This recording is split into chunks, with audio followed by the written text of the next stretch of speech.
Hello mga ka-warriors! So ayan, madali ang kain lang tayo dahil tumakas lang tayo.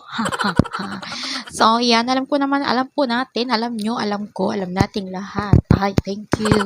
Na bawal po ang mga ganitong pagkain sa mga dinadialysis. But, pwede naman po kapag minsan lang na nga once a month, twice a month, yan. Pwede pa naman po mag-Jollibee kami. Wag naman lahat ay wag niyo nang ipakain sa akin. Ano na lang mangyayari sa akin kung hindi na ako kakain.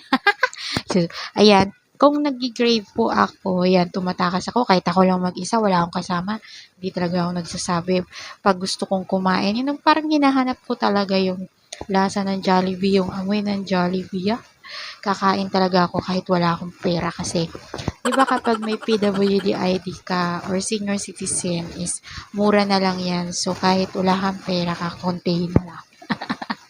Afford ko na 'yan. So magkano na lang 'yang one piece chicken with drinks o 'di ba carry na. So kaya ayan, bisa mong kumain kasi tumakas ka lang lagot ka. Wala kasi akong panlilibre kaya ako lang mag-isa kumain. Selfish muna ako for today. Sarili ko muna unahin habang habang kaya ko pang pumunta at tumakas papuntang Jollibee, gagawin ko 'yan ng paulit-ulit.